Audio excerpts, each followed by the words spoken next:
Hello aspirants, welcome to NCG Competitive Institution. ನಾನು ನಿಮ್ಮ Sindhu.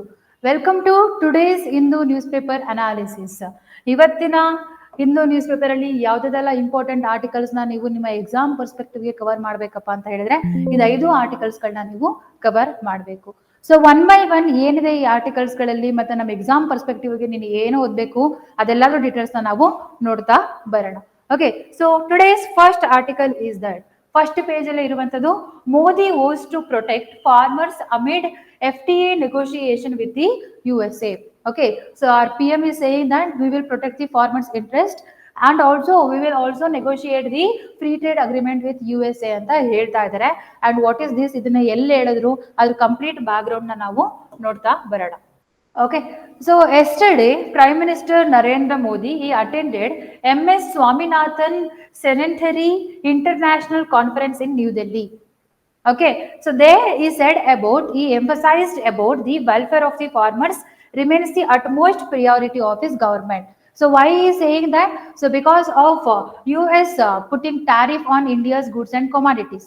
Okay, so ನಿನ್ನೆ ಕೂಡ ನಾವು ನ್ಯೂಸ್ ಪೇಪರ್ ನೋಡಿದ್ವಿ, ನಿನ್ನೆಯಿಂದ 25% ಅಪ್ಲಿಕೇಬಲ್ ಆಗಿದೆ, ಇನ್ನ 25% ಎಕ್ಸ್ಟ್ರಾ ಅಪ್ಲಿಕೇಬಲ್ ಆಗ್ತಾ ಇದೆ. ಸೊ ಇದು ಮೇನ್ ಆಗಿ ಯಾರಿಗೆ ಹಾರ್ಮ್ ಮಾಡುತ್ತಪ್ಪ ಅಂತಂದ್ರೆ ಇಂಡಸ್ಟ್ರಿಯಲ್ ಪರ್ಸನ್ಸ್ ಗಳಿಗೆ ಆಗಿರ್ಬೋದು ಮತ್ತೆ ಫಾರ್ಮರ್ಸ್ ಗಳಿಗೆ ಇದು ತೊಂದರೆನ ಕೊಡುತ್ತೆ. They are saying that no we will protect the farmers interest ಅಂತ ಹೇಳ್ತಾ ಇದ್ದಾರೆ. And also he highlighted in this conference he also highlighted doctor Swaminathan let the movement to make India self reliant in a food production.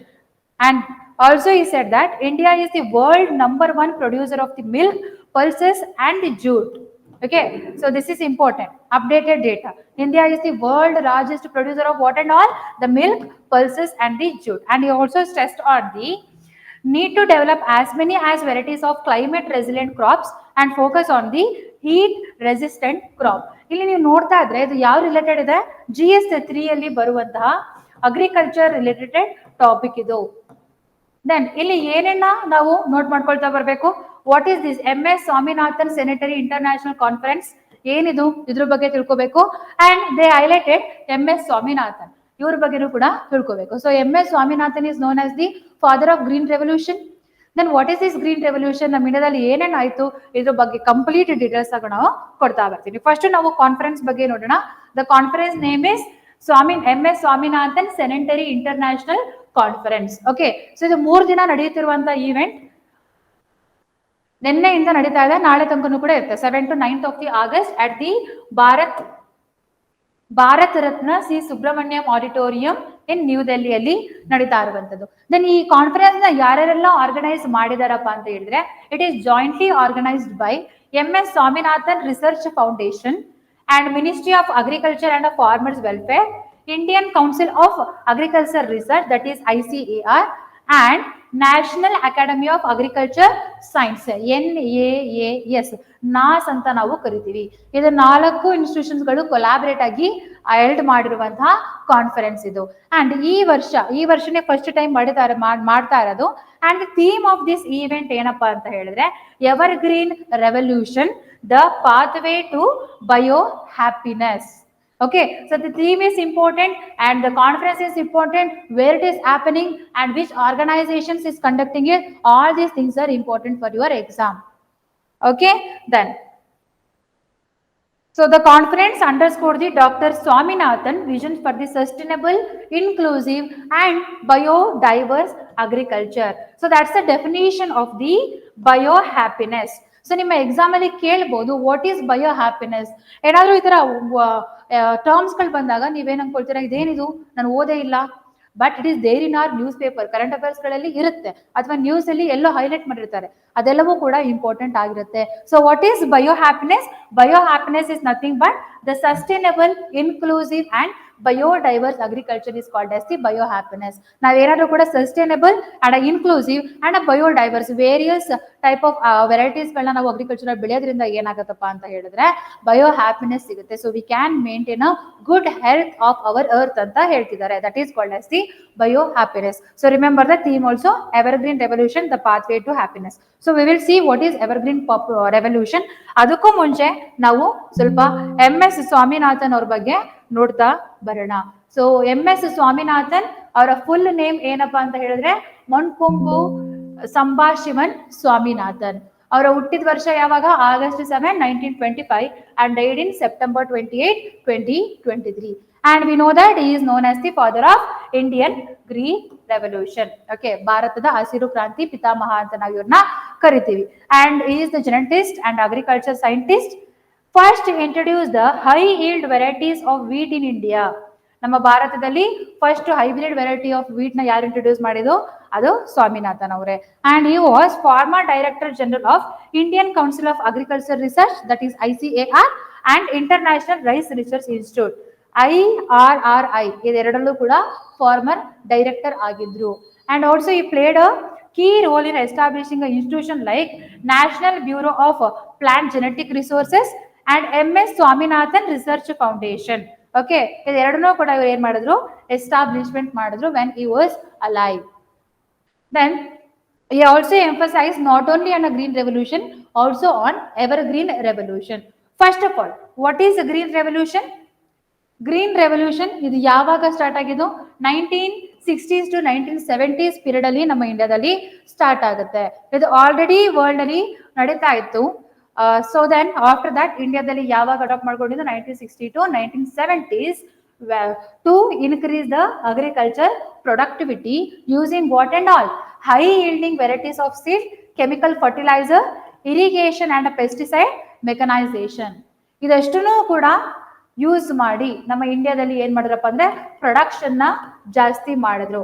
ಏನಕ್ಕೆ production ಆ ಟೈಮಲ್ಲಿ ಜಾಸ್ತಿ ಮಾಡೋದು ತುಂಬಾನೇ important ಆಗಿತ್ತಪ್ಪ ಅಂತ ಹೇಳಿದ್ರೆ, because of the addressing the food shortage and dependency on imports under PL 480 scheme from the USA.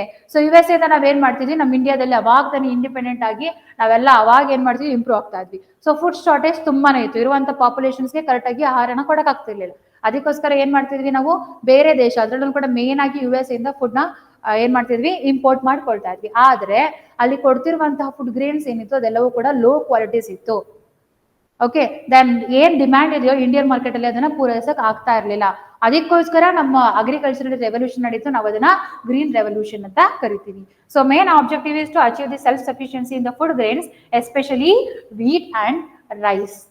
Okay, so next after that, what and all like during the green revolution, what are all the roles played by the MS Swaminathan? Okay, so MS Swaminathan, he collaborated with Norman Borlaug. So Norman Borlaug is known as the world father of the green revolution. ಅದೇ Indian green revolution father ಯಾರಪ್ಪ ಅಂದ್ರೆ ಅದು MS Swaminathan. ಇವರಿಬ್ರು ಕೂಡ ಸೇರ್ಕೊಂಡು Mexican wheat ವೆರೈಟೀಸ್ಗಳನ್ನ Indian conditions ಅಲ್ಲಿ ಯಾವ ತರ ಬೆಳೆಯೋದು ಅಂತ ಕಂಡುಹಿಡಿದ್ರು. Next, he facilitated the field trials and training for the Indian farmers. So also field trials ಗಳನ್ನ ಮಾಡೋದ್ರ ಜೊತೆಗೆ ಇಂಡಿಯನ್ ಫಾರ್ಮರ್ಸ್ ಗಳಿಗೆ ಯಾವ ತರ ನೀವು ವೀಟ್ ನ ಬೆಳಿಬೇಕು, ಯಾವ ತರ ನೀವು ರೈಸ್ ನ ಬೆಳಿಬೇಕು, ಅದೆಲ್ಲದ್ರೂ ಕೂಡ ಇವ್ರು ಏನ್ ಮಾಡಿದ್ರು? ಹ್ಯಾಂಡ್ ಆನ್ ಎಕ್ಸ್ಪೀರಿಯನ್ಸ್ ನ ಕೊಡ್ತಾ ಬಂದ್ರು. And he also encourage government support for input subsidies, MSPs and infrastructure, so that the farmers will get all the chemical fertilizers or the mechanizations in the lower rate. ಅವ್ರು ಏನ್ ಮಾಡ್ಬೋದು? ಅವಾಗ quick ಆಗಿ adapt ಮಾಡ್ಕೊಂಡು crops ಗಳನ್ನ ಚೆನ್ನಾಗಿ ಬೆಳೆದು productivity ಜಾಸ್ತಿ ಆಗುತ್ತೆ ಅಂತ ಹೇಳಿ. And also he contributed for policy contribution during the green revolution, that is the national commission for farmers ನ ಏನ್ ಮಾಡಿದ್ರಪ್ಪ ಅಂತಂದ್ರೆ ಇವರು ಎಸ್ಟಾಬ್ಲಿಷ್ಮೆಂಟ್ ಮಾಡೋದಕ್ಕೆ ಹೆಲ್ಪ್ ಮಾಡಿದ್ರು. So that he becomes a member of this committee. And also he recommended minimum support price. Okay, Swaminathan committee, MS Swaminathan committee ಅಂತಾನೆ. So that Swaminathan committee what it will do? It recommended the MSP price. So MSP ಇವಾಗಿನ ನಾವೇನ್ ನೋಡ್ತೀವಿ? C2 plus 50%. ಅದನ್ನ ಯಾರು recommend ಮಾಡಿದ್ದು? That is MS Swaminathan committee recommend ಮಾಡಿರೋದು. And he is advocated for the evergreen revolution. So what is this evergreen revolution? We will see. So before that, evergreen revolution ನ ಹಾಕೊಳ್ಳೋಕು ಮುಂಚೆ there are criticism related to a green revolution.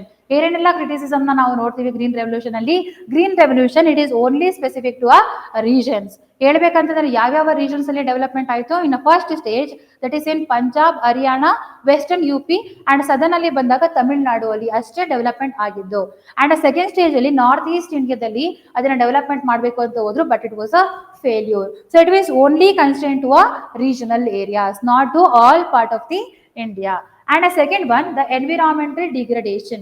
So ನಾವು high yield varieties ಕ್ರಾಪ್ಸ್ಗಳನ್ನ ಬೆಳೆಯೋದ್ರಿಂದ then ಅದಕ್ಕೆ ಏನ್ ಬೇಕು, chemical ಫರ್ಟಿಲೈಸರ್ಸ್ಗಳನ್ನ ಹಾಕ್ಬೇಕು.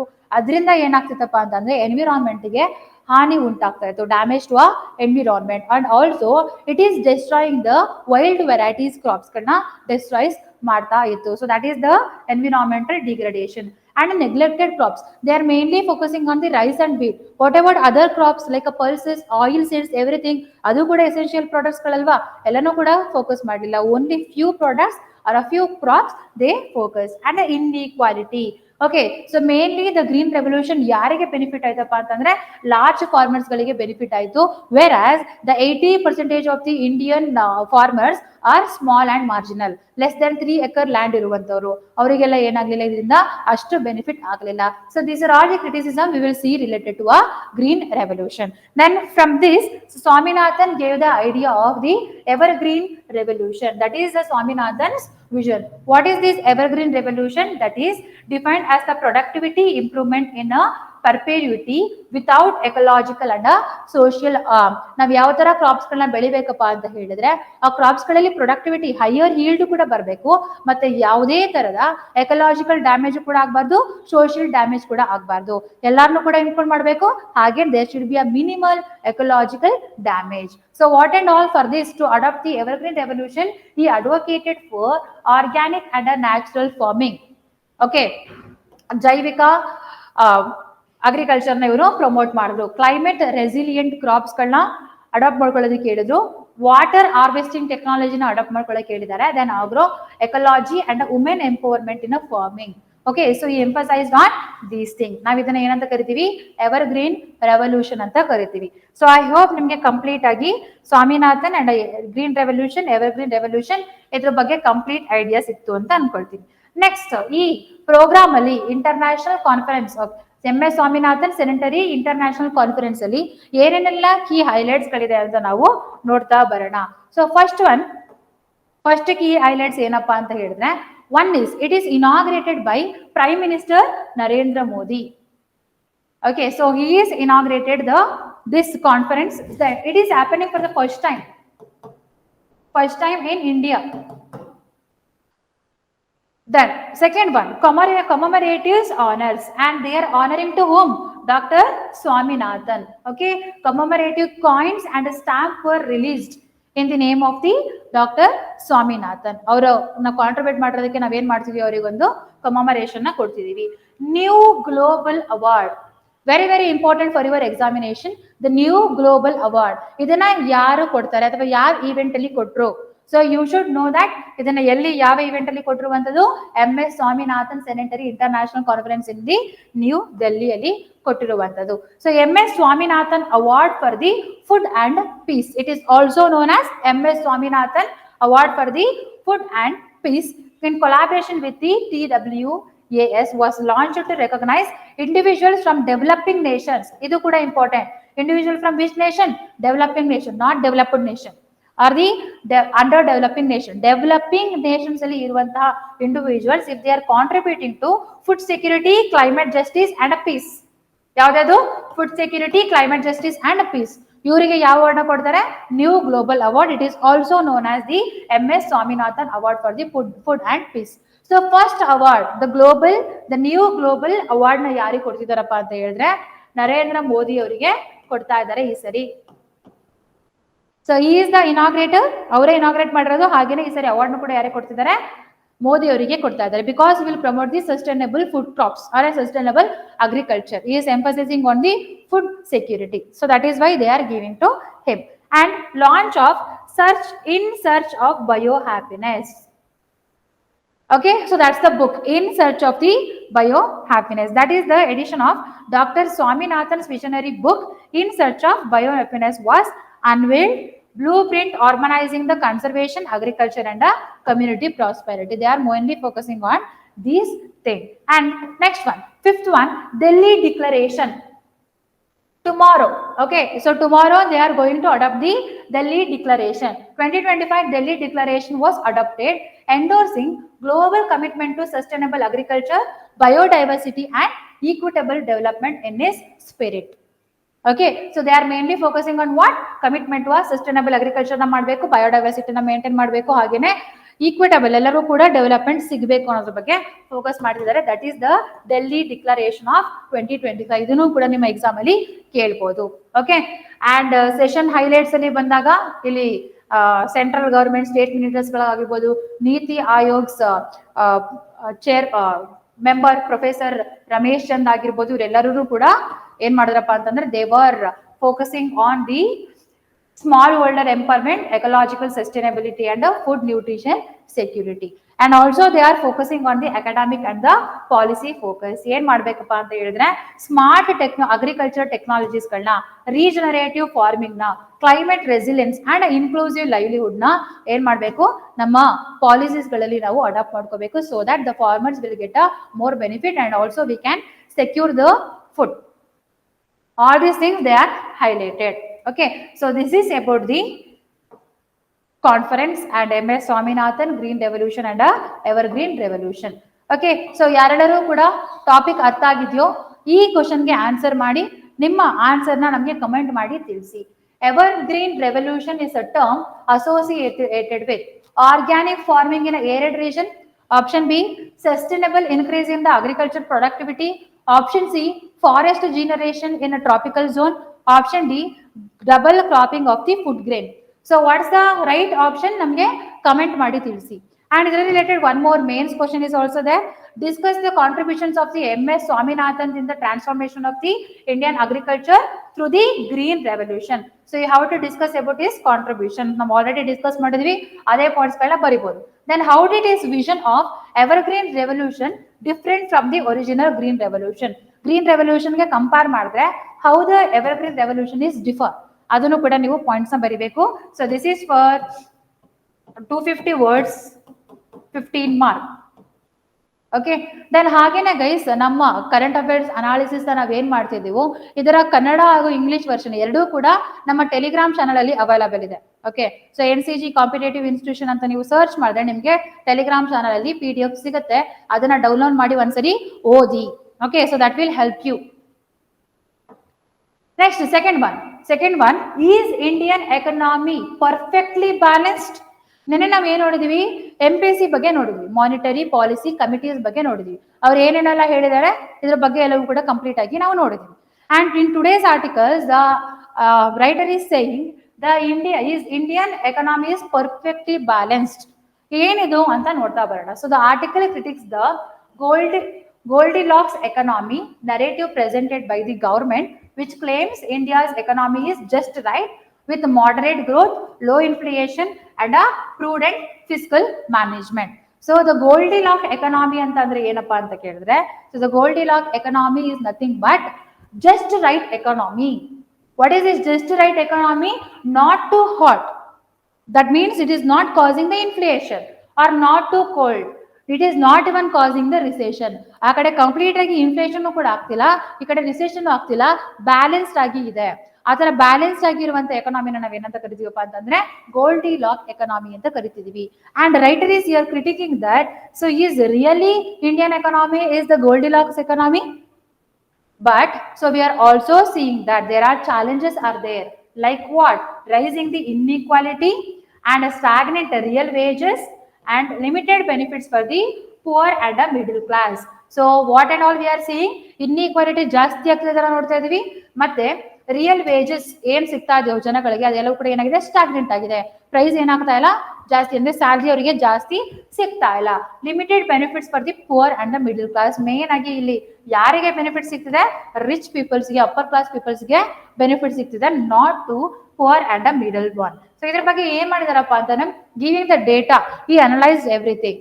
First they took that Indian growth na finance ministry in 24-25 financial year 24-25.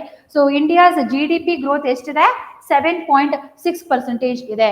And ನಿನ್ನೆ ನಾವು ನೋಡಿದೀವಿ in the fiscal year 25-26 ಅಲ್ಲಿ ಎಷ್ಟಾಗ್ಬೋದು ಇಂಡಿಯಾಸ್ GDP growth, 6.5% ಅಂತ ಯಾರು ಹೇಳಿದ್ದಾರೆ, MPC ಹೇಳಿದೆ.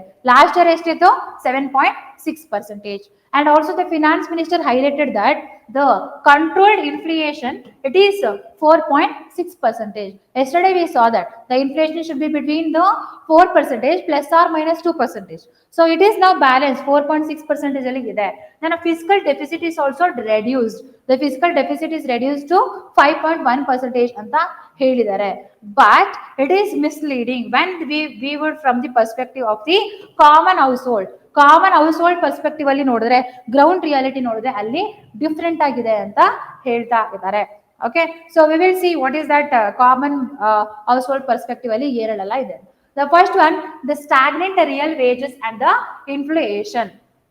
Okay, so what and all the peoples are getting the wages, ಅದೆಲ್ಲವೂ ಕೂಡ ಏನಾಗಿದೆ, ಸ್ಟಾಗ್ನೆಂಟ್ ಆಗಿದೆ. So here you can see here, so in average salary ಮತ್ತೆ ರಿಯಲ್ ವೇಜ್ ಗ್ರೋತ್. ಸೊ ನಾವು ಇವಾಗ ನೋಡಿದ್ರೆ 2025 ಅಲ್ಲಿ ನಾವು ನೋಡ್ತಾ ಬಂದ್ರೆ, ಸೊ ಆವರೇಜ್ ಸ್ಯಾಲರಿ ಎಷ್ಟಿದೆಪ್ಪ ಅಂತಂದ್ರೆ 8.8% ಇದೆ. ಬಟ್ ಆದ್ರೆ ರಿಯಲ್ ವೇಜ್ ಗ್ರೋತ್ ನೋಡಿದ್ರೆ it is only 4%. Okay, only 4% is increased from 2024 to 2025. So that is not good. Inflation may seem low in data, but a real wage growth is stagnant, negative for most citizens. ಅವರಿಗೆಲ್ಲ ಕೂಡ ಏನಾಗಿಲ್ಲ, salary ಇನ್ಕ್ರೀಸೇ ಆಗಿಲ್ಲ.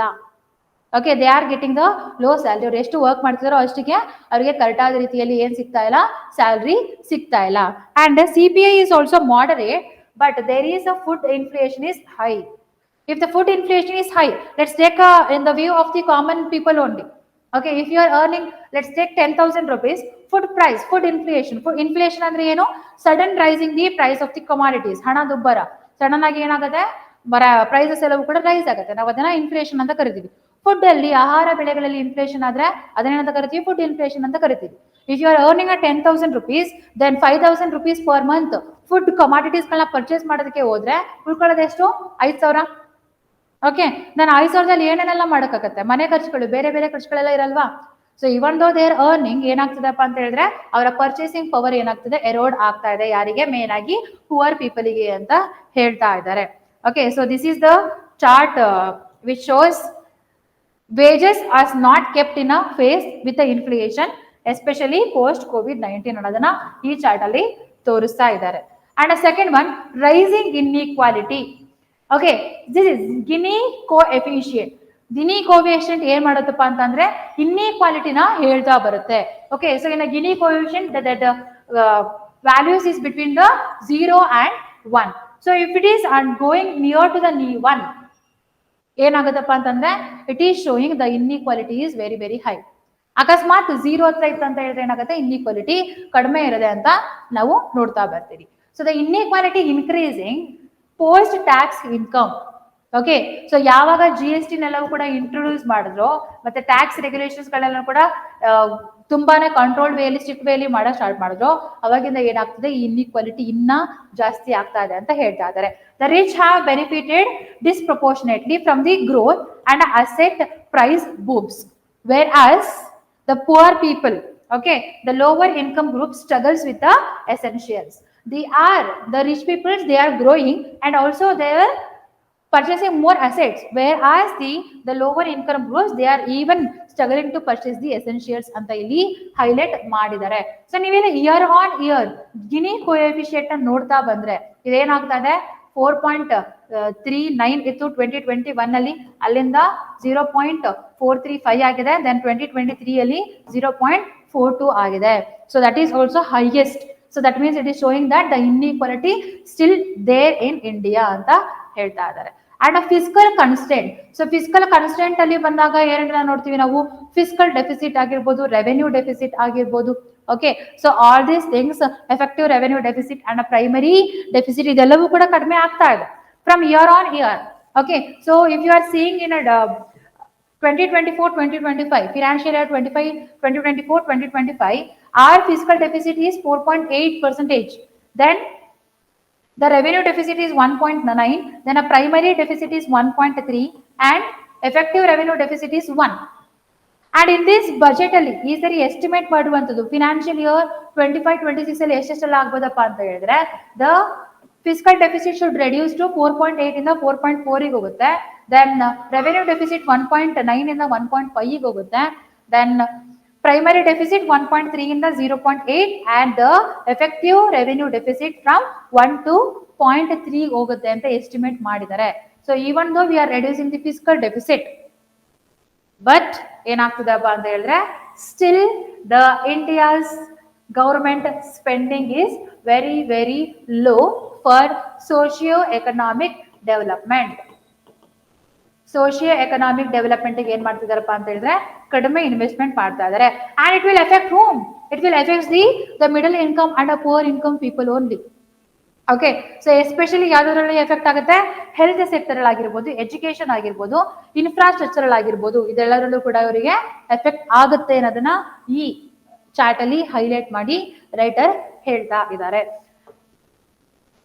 Okay, then the Goldilocks fallacy. Goldilocks economy ಅಂತಂದ್ರೆ everything is going in a right. What is fallacy? Goldilock fallacy ಅಂತ ಹೇಳಿದ್ರೆ ಏನಪ್ಪ ಅಂದ್ರೆ the citizens using macro averages to project the balanced economy. Okay, so ಏನ್ ಮಾಡ್ತಿದ್ದಾರೆ, macro averages ಗಳನ್ನ use ಮಾಡ್ಕೊಂಡು they are saying that balanced economy, but uneven benefits are there. Okay, so uneven benefits across the classes and the sector which reveals the sectoral inequality. So ನಾವು ಇದನ್ನ ಏನಂತ ಕರಿತೀವಪ್ಪ ಅಂತಂದ್ರೆ Goldilocks ಫಾಲಸಿ ಅಂತ ಕರಿತೀವಿ. Macro economic data, that means the GDP ಆಗಿರ್ಬೋದು, fiscal deficit, revenue deficit, all these use ಮಾಡ್ಕೊಂಡು ಏನು ಹೇಳ್ತಿದಾರಪ್ಪ ಅಂತ ಹೇಳಿದ್ರೆ they are saying that Indian economy is balanced, but in a ground reality that is different. ಅದನ್ನ ನಾವೇನಂತ ಕರಿತೀವಿ, ಗೋಲ್ಡಿಲಾಕ್ ಫ್ಯಾಲಸಿ ಅಂತ ಕರಿತೀವಿ. Okay, so what is the implication? That is the illusion of balance mass structural challenges. Okay, there are challenges related to a balanced structural economy. Then a need for the equitable and equal distribution. So we need that one. And also he highlighted the fiscal prudence versus the social investment. What is this fiscal prudence and a social investment? ನಾವು ನೋಡ್ತಾ ಬರೋಣ. Fiscal ಪ್ರೂಡೆನ್ಸ್ ಅಂದ್ರೆ ಏನಪ್ಪಾ ಅಂತಂದ್ರೆ maintaining the budget discipline. Okay, budget ನ ನೀಟಾಗಿ maintain ಮಾಡಬೇಕು by controlling the deficit, reducing the public debt, avoiding the excess borrowing. So this is what is called as the fiscal prudence. ಇದನ್ನ ಮಾಡೋದ್ರಿಂದ ಏನಾಗುತ್ತೆ, ಫಿಸ್ಕಲ್ ಡೆಫಿಸಿಟ್ ಗಳನ್ನ ಕಡಿಮೆ ಮಾಡೋದ್ರಿಂದ, public debt ನ ಕಡಿಮೆ ಮಾಡೋದ್ರಿಂದ, ಹಾಗೇನೆ ಬಾರೋವಿಂಗ್ಸ್ ನ ಕೂಡ ಅವಾಯ್ಡ್ ಮಾಡೋದ್ರಿಂದ ಏನೇನೆಲ್ಲ ಪಾಯಿಂಟ್ಸ್ ಗಳಾಗತ್ತಪ್ಪ ಅಂತ ಹೇಳಿದ್ರೆ that is macro economic stability. So Indian GDP will increases and we can maintain the stability and also inflation ಕೂಡ ಏನಾಗುತ್ತೆ, ಕಂಟ್ರೋಲ್ ಬರುತ್ತೆ ಅಂತ ಹೇಳ್ತಾರೆ. And lower borrowing cost and third one credibility with investors and rating agency if you maintain the fiscal prudence. Other there are cons are there, so that are their negative effects are there, that is risk of underfunding welfare scheme. ಏನ್ ಮಾಡ್ತಾರೆ, ಇದನ್ನ ಮಾಡೋಕ್ಕೋಸ್ಕರ physical ಪ್ರೂಡೆನ್ಸ್ ನ budget ನ ನಾವು ಏನ್ ಮಾಡೋಕ್ಕೋಸ್ಕರ balance ಮಾಡೋಕ್ಕೋಸ್ಕರ ಏನಾಗಬೇಕಾಗತ್ತಪ್ಪ ಅಂದ್ರೆ we are going to compromise on the welfare schemes. Socio economic development ಅಲ್ಲಿ ಕಾಂಪ್ರಮೈಸ್ ಆಗುತ್ತೆ. Then slower poverty reduction. ಏನ್ ಇವಾಗ ಪಾವರ್ಟಿನ ನಾವು ರಿಡಕ್ಷನ್ ಮಾಡ್ಬೇಕಂತ ಅನ್ಕೊಳ್ತೀವಿ, ಅದು ಇನ್ನೂ ಡಿಲೇ ಆಗುತ್ತೆ ಅಂತ ಹೇಳ್ತಾ ಇದ್ದಾರೆ. then next one the social investment. ಅದೇ ಸೋಷಿಯಲ್ ಇನ್ವೆಸ್ಟ್ಮೆಂಟ್ ಅಂತ ಹೇಳಿದ್ರೆ the government public resources should allocating more to health, education, social protection and infrastructure. ಇದರಿಂದ ಏನಾಗುತ್ತೆ, ದ ಸೋಶಿಯೋ ಎಕನಾಮಿಕ್ ಡೆವಲಪ್ಮೆಂಟ್ ಆಗುತ್ತೆ. Okay, we'll see the advantages. One is the human capital development. All the people, whether you are a low income, poor or a higher income, so everyone will get a benefits. Second one, reduction in the inequality. Inequality nu kuda kadme aagta barutte. Then a long term productivity gains kuda agutte. But what is the cons anta bandaga, potential for the higher deficit. ಇವಾಗ ಏನು physical deficit ನೋಡ್ತಾ ಇದೀವಿ ಅದನ್ನ ಜಾಸ್ತಿ ಆಗ್ಬೋದು, inflation ಜಾಸ್ತಿ ಆಗ್ಬೋದು, ಮತ್ತೆ ಡಿಪೆಂಡೆನ್ಸಿ, ಜನಗಳು ಗವರ್ಮೆಂಟ್ ಮೇಲೆ ಡಿಪೆಂಡ್ ಆಗೋದೇನಾಗುತ್ತೆ, ಜಾಸ್ತಿ ಆಗುತ್ತೆ. All these things are that is the social investment. Okay, so that is what is highlighting. So ಏನ್ ಮಾಡ್ಬೇಕಪ್ಪ ಅಂತ ಹೇಳಿದ್ರೆ ಈ ಕಡೆ ಫಿಸಿಕಲ್ ಪ್ರೂಡೆನ್ಸ್ ನಾವು ನೋಡಕ್ ಹೋದ್ವಿ, ಗವರ್ಮೆಂಟ್ ಏನ್ ಮಾಡ್ತಿದೆ, ಓನ್ಲಿ ದ ಫಿಸಿಕಲ್ ಪ್ರೂಡೆನ್ಸ್ ನೋಡ್ಕೊಂಡು it is saying that balanced economy, but we are compromising on what, we are compromising on the social investment. But what India needs the balance of both the fiscal prudence and the social investment. Okay, so balancing both fiscal prudence ensure the sustainability while social investment drives the inclusive growth. So India should focus on both the things. So ಇದ್ರ related ಒಂದು question ಇದೆ guys, very very important for your mains perspective in economy. So try to write the answer for this question. While India's fiscal and inflation data appears under control, the lived economic experience of millions reflects widening inequality and stagnation, suggesting that macroeconomic balance does not necessarily mean microeconomic justice. Okay, so ನೀವು ಇದನ್ನ ಏನು ಮಾಡಬೇಕು, discuss. Here you have to write about the fiscal prudence versus the social investment. So what is the pros, what is the advantage, what is the disadvantage of both the things. Okay, then what India needs the balanced one, and you can take the data from this charts. ಈ chart 2 ಆಗಿರ್ಬೋದು, chart 3 ಆಗಿರ್ಬೋದು, ಇದರಿಂದ ಕೂಡ ನೀವು data ತಗೊಂಡು ನೀವು ಹೇಳ್ತಾ ಬರ್ಬೋದು ಯಾವ ತರ ಇನ್ಇಕ್ವಾಲಿಟಿ ವೈಡ್ನಿಂಗ್ ಆಗ್ತಾ ಇದೆ, ಸ್ಟಾಗ್ನೇಷನ್ ಯಾವ ತರ ವೈಡ್ನಿಂಗ್ ಆಗ್ತಾ ಇದೆ ಅಂತ ಹೇಳಿ ನೀವು ಈ ಡೇಟಾಗಳನ್ನ ಬರೆದ್ರೆ ನಿಮ್ಮ ಆನ್ಸರ್ ಕಂಪ್ಲೀಟ್ ಆಗುತ್ತೆ. Okay, so next third one ನೋಡೋಣ. ಪೇಜ್ ನಂಬರ್ 13 ಅಲ್ಲಿ ಕೊಟ್ಟಿದ್ದಾರೆ ಇಂಡಿಯಾಸ್ ಮ್ಯಾರಿಟೈಮ್ ಬಿಲ್ಸ್ ಆಫ್ 2025. ಓಕೆ, ಲೋಕಸಭಾದಲ್ಲಿ ಇಂಡಿಯನ್ ಮ್ಯಾರಿಟೈಮ್ ಬಿಲ್ ಏನಾಗಿದೆ, ಪಾಸ್ ಆಗಿದೆ. So next they are waiting for the president assent. President assent ಕೊಟ್ಟರೆ ಅದೆಲ್ಲ ಏನಾಗುತ್ತೆ, ಆಕ್ಟ್ ಆಗುತ್ತೆ. So what is this India's maritime bill, ಇದ್ರ ಕಂಪ್ಲೀಟ್ ಇನ್ಫಾರ್ಮೇಶನ್ ನಾವು ನೋಡ್ತಾ ಬರೋಣ.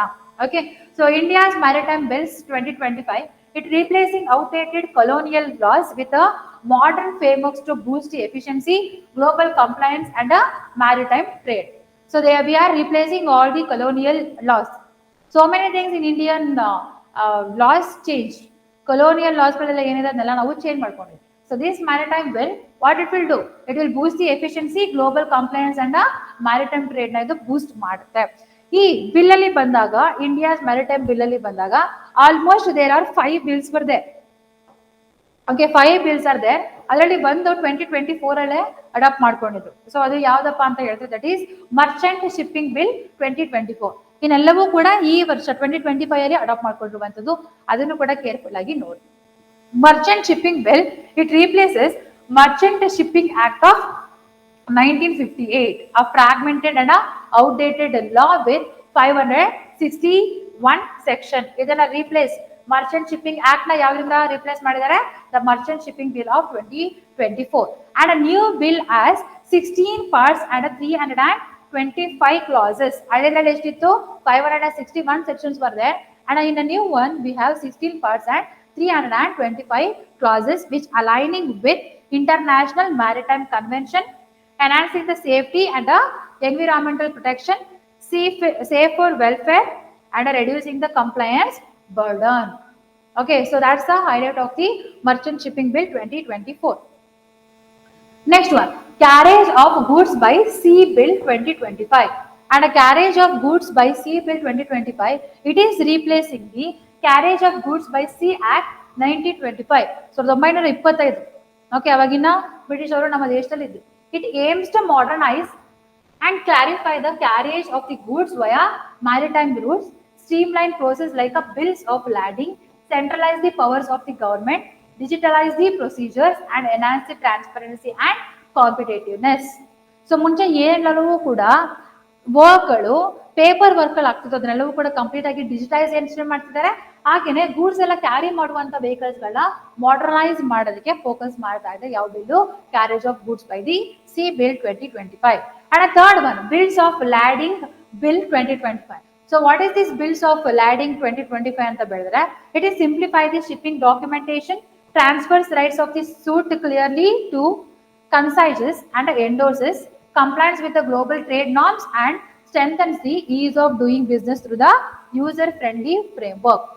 Okay, so it's nothing but what are all the shipping things are there, ಅದನ್ನೆಲ್ಲವೂ ಕೂಡ easy ಆಗಿ ಏನ್ ಮಾಡ್ತಿದ್ದಾರೆ, ಎಲ್ಲ ಜನಗಳಿಗೂ ಸಿಗಬೇಕು, especially the peoples who are working in this trading, seafair trading. And it is replacing the old bill, that is Bills of Lading Act of 1856.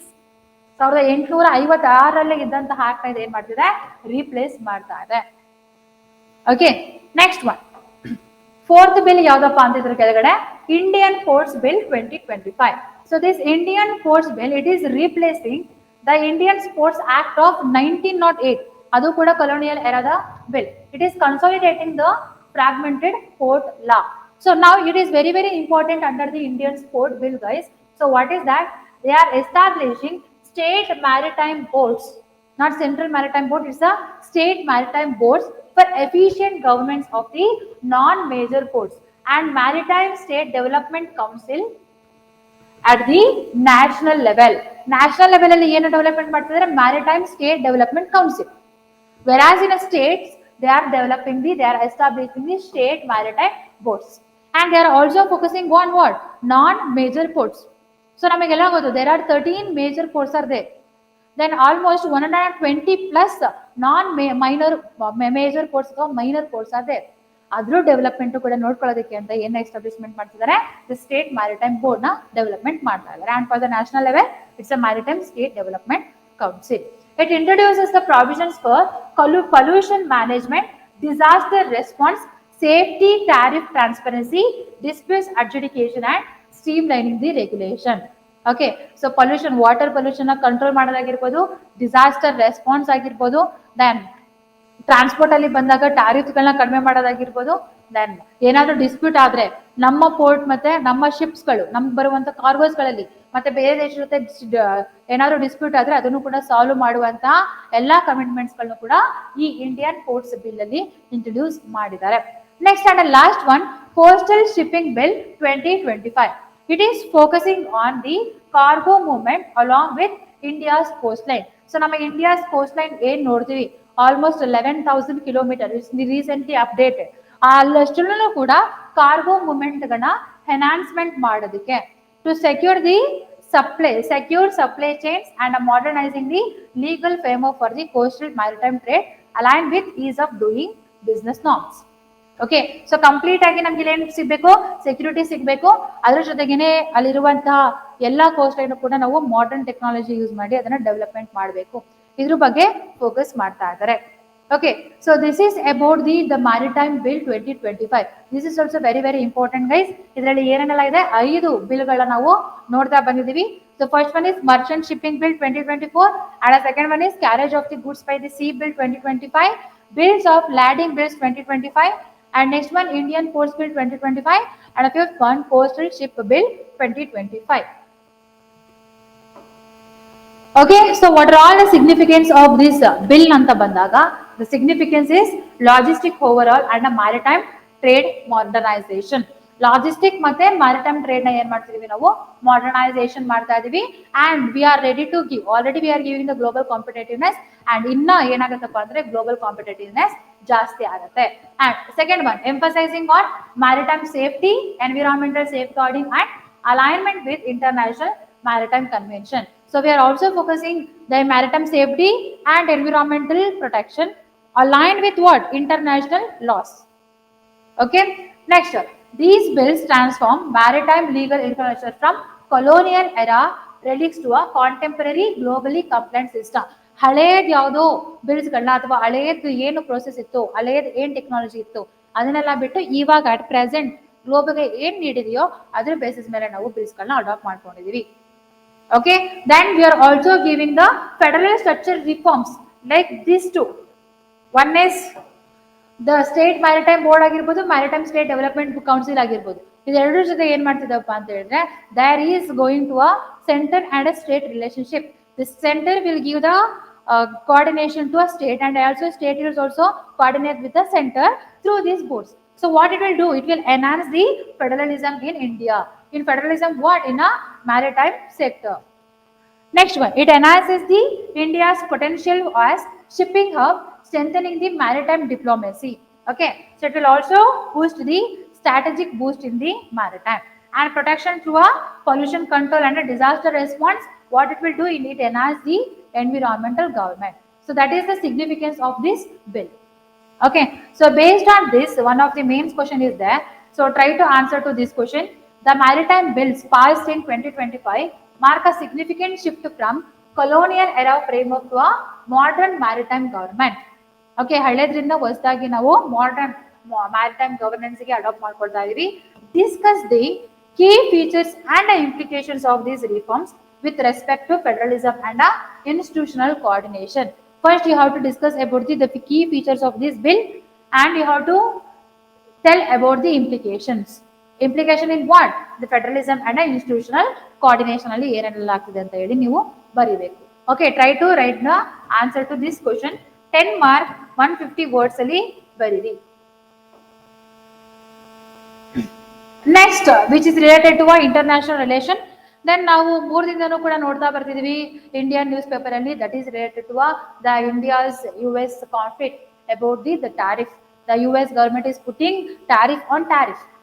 Okay, then ಅದರಲ್ಲಿ ನಾವು ನಿನ್ನೆ ಡಿಸ್ಕಷನ್ ಮಾಡಬೇಕಾದ್ರೆ we saw one thing, that is that divert the export to other nation or collaborate with the other nation so that we can reduce the dependency on USA.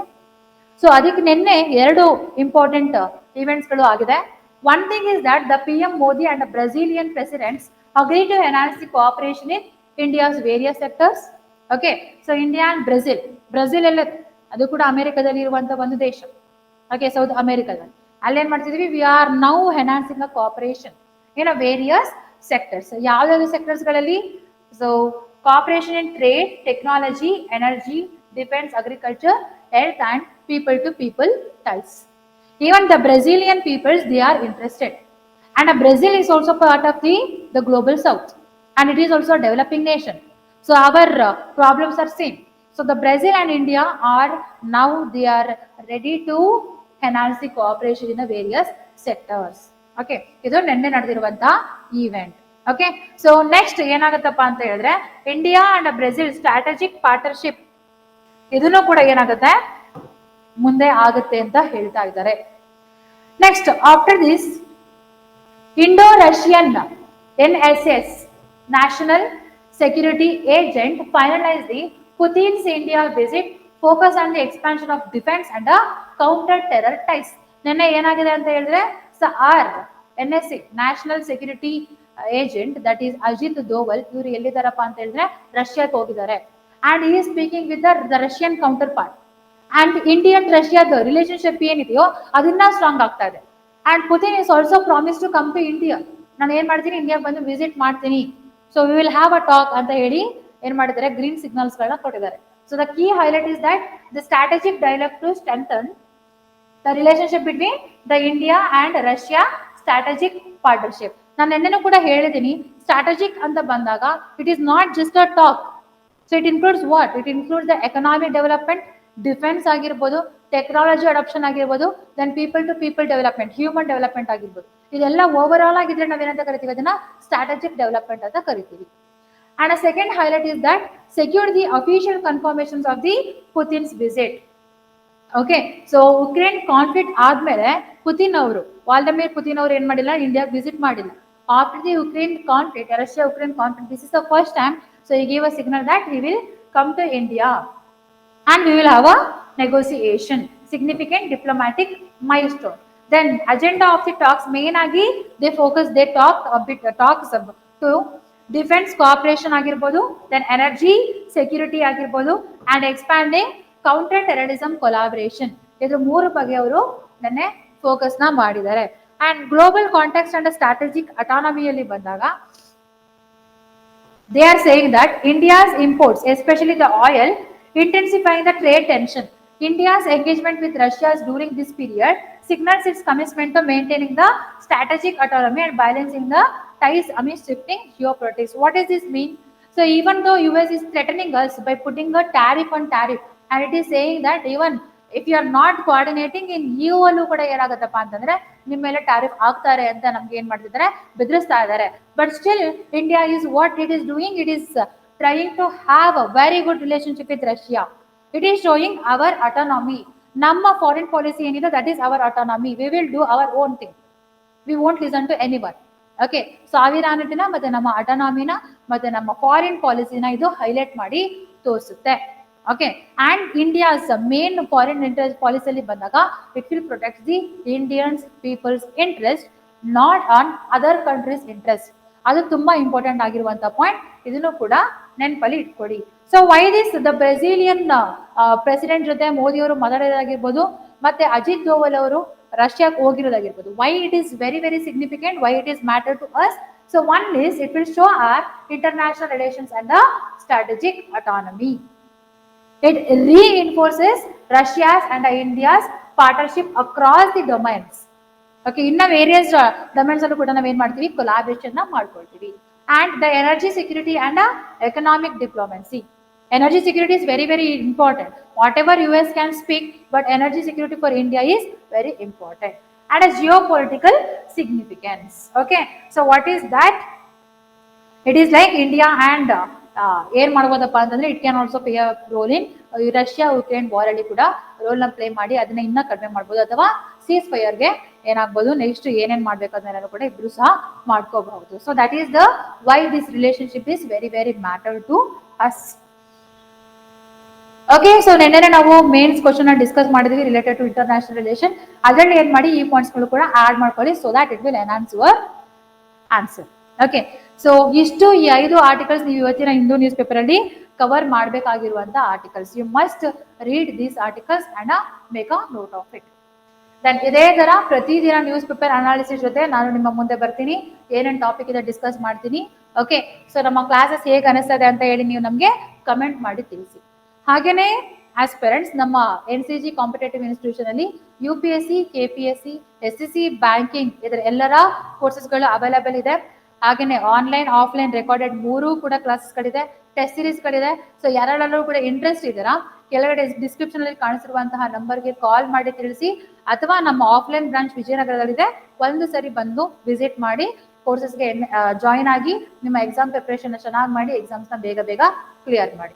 ಹಾಗೇನೆ ಲಾಸ್ಟ್ಗೆ ಎಲ್ಲರಿಗೂ ಕೂಡ ಯಾರೆಲ್ಲ video ನೋಡ್ತಿದ್ದೀರಾ, ವರಮಹಾಲಕ್ಷ್ಮಿ ಹಬ್ಬದ ಶುಭಾಶಯಗಳು. ಸೊ ದೇವರು ನಿಮ್ಗೆ ವರ ಕೊಟ್ಟು ಬೇಗ ಬೇಗ ಎಕ್ಸಾಮ್ಸ್ ಗಳನ್ನ ಕ್ಲಿಯರ್ ಮಾಡಿ. ಓಕೆ, ಸೊ ನಾಳೆ ಹೊಸ ಆರ್ಟಿಕಲ್ಸ್ ಗಳ ಜೊತೆ ಸಿಗೋಣ. ಅಲ್ಲಿವರೆಗೂ ಎಲ್ಲರಿಗೂ ಕೂಡ ಟೇಕ್ ಕೇರ್, ಬಾಯ್ ಬಾಯ್.